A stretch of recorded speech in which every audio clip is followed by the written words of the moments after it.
Sempena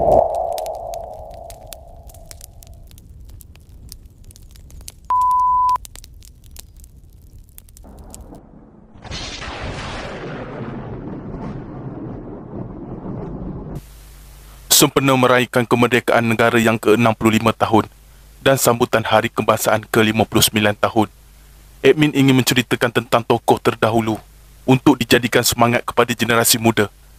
Tokoh ini memainkan peranan yang penting dalam meningkatkan kesedaran masyarakat untuk memperjuangkan tanah air mereka daripada cekaman penjajah terdahulu. Tokoh tersebut ialah Rosli Dobi.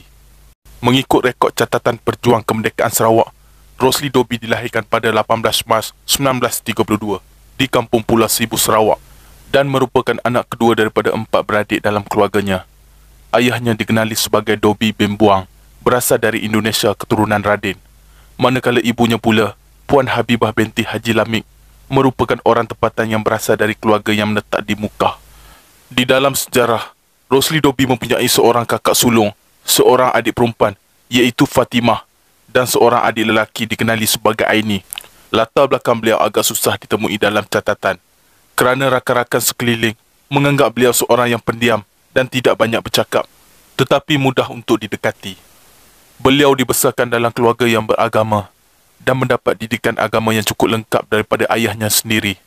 Malah, Rosli dibentuk perwatakan peribadi yang baik hasil daripada tangan ibu dan ayahnya. Bagi masyarakat setempat, Rosli seorang yang suka melontarkan senyuman kepada sesiapa pun. Di samping sikapnya yang suka berdikari dan taat kepada ibu dan bapa, serta suka membantu keluarganya. Beliau belajar di Methodist School Sibu dan menjadi guru sekolah rakyat sebelah petangnya. Beliau menjadi guru lantaran peletakan jawatan begitu ramai guru dan kaki tangan awam yang membantah arahan British, di mana mereka melarang penyerahan Sarawak kepada koloni British. Rosli juga dikenali sebagai nasionalis dan seorang penyair di utusan Sarawak. Pada 28 Februari 1948, dia yang menggunakan nama samaran Lindros telah menerbitkan sebuah puisi kebangsaan yang diberi tajuk Panggilanmu Yang Suci. Puisi ini telah diterbitkan di utusan Sarawak. Nama samaran digunakan dalam penulisan puisi untuk menghalang pihak berkuasa kolonial British untuk mengesan penulisan yang cuba memburukkan mereka atau menaikkan kebencian masyarakat kepada kerajaan British ketika itu. Beliau mula menyertai pergerakan pemuda Melayu PPM Sibu di bawah kepimpinan Sirat Haji Yaman. Di dalam PPM, Rosli memegang jawatan penting seperti penolong Setiausaha Agung. Namun, pada 13 Ogos 1948, secara rasmi beliau bersama beberapa rakannya telah menyertai Rukun 13. Keluarga Diraja Sebrok telah memerintah Sarawak sejak tahun 1841. Keluarga ini telah menjanjikan kemerdekaan kepada Sarawak melalui Perlembagaan Sarawak 1941. Namun begitu, Charles Wennerbrook telah bertindak melanggar perlembagaan tersebut apabila beliau menyerahkan Sarawak kepada British pada 8 Februari 1946 sebagai tanah jajahan. Faktor berlakunya hal ini adalah kerana keluarga Brooke tidak mampu untuk membangunkan Sarawak. Selain itu, pihak British sendiri mendesak untuk memerintah Sarawak. Jelas bahawa tindakan ini telah membawa reaksi masyarakat yang sangat menentang penyerahan ini dan bermulalah gerakan anti penyerahan Sarawak. Berang dengan keadaan ini, Rosli Dobi melibatkan diri dalam kumpulan anti penyerahan yang dikenali sebagai Pergerakan Pemuda Melayu Sibu. Daripada pergerakan ini, 13 ahli akhirnya membentuk kumpulan rasmi yang dikenali sebagai Rukun 13. Mereka pada mulanya merancang untuk membunuh Gubernur British ketika itu, Charles Aden Clark. Namun nasibnya agak baik kerana beliau telah dipindahkan ke Gold Coast, Australia dan digantikan dengan Sir Duncan Stewart sebelum mereka sempat berbuat demikian. Pada 4 Disember 1949, Sir Duncan Stewart tiba di Sibu sebagai Gubernur Sarawak yang baru. Hari itu merupakan tarikh keramat yang ditunggu-tunggu oleh Rosli Dobi dan kawan-kawannya. Sir Duncan Stewart sedang berjalan untuk bertemu penduduk Sarawak untuk lawatan rasminya yang pertama. Pada ketika itu, 4 ahli Rukun 13 iaitu Rosli Dobi, Moshidi Siddiq, Awang Ramli dan Bujang Sutong berada di lokasi kejadian dengan menyamar sebagai pelajar sekolah. Menurut laporan, Moshidi Siddiq telah mendekati Sir Duncan Stewart untuk mengambil gambar dengannya. Dan semasa sedukan sedang mengambil gambar bersama Rosli Dobi, Rosli telah bertindak menikam sedukan Stewart dengan pisau kelasi disalut racun asid urik. Rosli kemudiannya cuba untuk melakukan tikaman kedua, namun dihalang oleh seorang pegawai polis. Rosli dan Moshidi kedua-duanya telah ditahan di lokasi kejadian dan dibawa ke penjara Kuching untuk siasatan lanjut.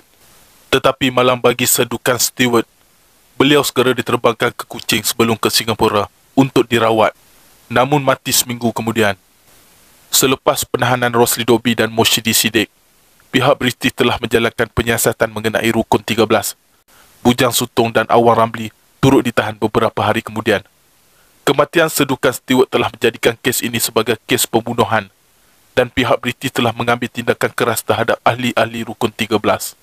Walaupun Rosli Dobi masih remaja yang berusia 17 tahun pada ketika itu, tetapi beliau tidak dibicarakan sebagai pesalah di bawah umur dan berat sebelah. Setelah pembicaraan, British telah menjatuhkan hukuman gantung sampai mati kepada semua ahli-ahli Rukun 13 yang terlibat. Rosli Dobi telah dipenjarakan di pusat penjara Kuching untuk tempoh beberapa bulan.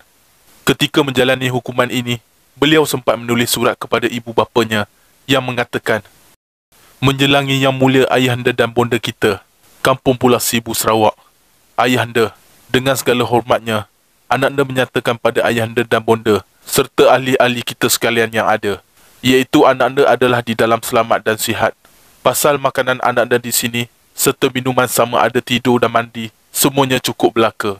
Dari itu, ananda harap kepada ayahanda dan bonda janganlah bersusah hati terhadap hal kesihatan ananda di sini, dan ananda harap mudah-mudahan ananda selamat dan panjang umur berkat doa kita siang dan malam, sampai kita boleh berjumpa dan diam lagi, semua dengan aman seperti sedia kala. Jika dengan takdir dan izin yang maha berkuasa, Allah Subhanahu Ta'ala. Dari itu, ananda mohonkan perasaan hati ayahanda dan bonda serta semua ahli-ahli kita hendaklah disenangkan dan disabarkan supaya tidak jadi melarat. Doakanlah ananda siang dan malam. Pasal keputusan ananda bolehlah didengarkan sedikit bulan lagi. Insya-Allah selamat. Dan jangan lupa, ayahanda minta ahli kita semayang hajat. Sekianlah dapat ananda huraikan untuk maklum ayahanda dan bonda serta semua ahli-ahli kita. Dan wassalam peluk cium ananda kepada ayahanda dan bonda, serta ampun dan maafkanlah mana-mana kesalahan ananda. Dan sampaikanlah salam hormat dan bahagia ananda kepada semua ahli-ahli kita dan kawan ananda. Adik Aini, jangan lupa suruh pergi sekolah hari-hari dan jangan mengikut langkah saya. Sesampai surat ini, suruhlah ahli-ahli dan kawan-kawan saya membaca, dan surat saya yang dua ini tolong berikan dengan Wan Masing. Bilang dengannya, suruh sampai dengan orang yang ananda telah alamatkan, dan adanya menunggu jawab dari ayahanda dengan yakin. Wassalam yang taat dan setia." Surat asal itu kini disimpan oleh seorang anak saudaranya, Bol Hasan Aini, yang kini menetap di Sibu. Berdasarkan kandungan surat ini, tujuan utama Rosli adalah untuk mententeramkan perasaan ayah dan ibunya agar tidak perlu risau dengan keadaannya di penjara. Beliau meminta ayah dan ibunya bertenang, bersabar dan tidak susah hati. Perkara yang menarik dalam surat itu ialah sikap optimisnya. Rosli berpegang kepada semangat di sebalik prinsip berharap selagi bernafas. Beliau masih menaruh harapan bahawa dia tidak akan dikenakan hukuman gantung. Namun sangkaan Rosli sama sekali meleset. Pada pagi 2 Mac 1950, bilik gantung penjara Kuching diselubungi suasana yang amat sunyi. Rosli dipindahkan dari bilik tahanannya ke bilik terakhir, bersebelahan bilik gantung. Beliau meminta pen dan kertas sehari sebelumnya untuk melakarkan warkah terakhir yang ditujukan kepada kedua-dua ayah dan bondanya. Malah beliau langsung tidak mempedulikan hidangan terakhirnya yang bernilai sekitar $1. Apa yang dirasakan oleh Rosli adalah beliau tidak kesal dengan tindakannya serta kejadian yang menimpa dirinya. Beliau sedar dan percaya bahawa tindakannya itu adalah satu pengorbanan demi membebaskan bumi Sarawak daripada cengkaman penjajahan British. Sekitar jam 5 pagi, Rosli dibawa keluar daripada biliknya dengan kepala ditutup untuk menjalani hukuman sambil diiringi oleh pegawai dan warden penjara. Pada pagi tersebut, Rosli hanya memakai pakaian biasa berwarna putih. Proses pelaksanaan hukuman ini hanya mengambil masa kira-kira 15 minit sahaja sebelum Rosli disahkan meninggal dunia. Rosli merupakan pesalah pertama yang dihukum gantung, diikuti Moshidi Siddiq, kemudian yang disusuli Awang Ramli dan Bujang Sutong yang dihukum pada 23 Mac 1950. Segala alat dan tukang gantung berbangsa Inggeris dibawa khas dari penjara canggih Singapura. Sebelum dihukum gantung, Rosli sempat memohon sesuatu kepada tukang gantung supaya hukuman dijalankan selepas selesai beliau membaca 2 kalimah syahadah. Suntikan bius diberikan dan tangan serta kakinya diikat bagi mengelakkan beliau dari meronta-ronta. Akhirnya pintu perangkap dibuka, menandakan hukuman ke atas hero Sarawak ini sedang dilaksanakan. Tubuh beliau dibiarkan tergantung untuk seketika dan kemudiannya dibawa turun untuk pengesahan kematian.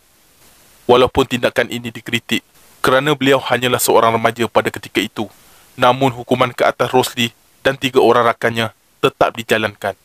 Bimbang akan reaksi keras penduduk tempatan, khususnya orang Melayu di Sibu, kerajaan British tidak membenarkan jenazah Rosli dan Moshidi dibawa pulang ke kampung halaman mereka. Justeru, keputusan tegas diambil untuk mengebumikan jenazah Rosli dan Moshidi di kawasan penjara Kuching selepas 46 tahun bersemadi di komplek penjara. Jenazah Rosli Dobi dipindahkan dari penjara pusat Kuching untuk dikebumikan di Makam Pahlawan Sarawak berhampiran Masjid Kampung Sibu pada 1 Mac 1996.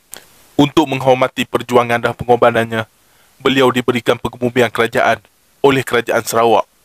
Bagi mengenang jasa Allahyarham, sebuah sekolah di Sibu telah dinamakan sepenuh nama beliau, iaitu Sekolah Menengah Kebangsaan Rosli Dobi. Pengorbanan ini memangnya cukup luar biasa. Mereka terdahulu berjuang demi air mata darah, demi melihat anak bangsa pada hari ini hidup dengan bebas dari cengkaman penjajah. Tetapi apakah cukup generasi zaman kini berkorban untuk mempertahankan setiap nyawa perjuang-perjuang terdahulu? Tanpa mereka, tidak mungkin kita akan dapat mengibarkan bendera negara. Tanpa mereka, tidak mungkin kita mampu beribadat dengan tenang. Segalanya adalah ketentuan Allah Subhanahu Wa Taala. Bangkitlah anak bangsaku.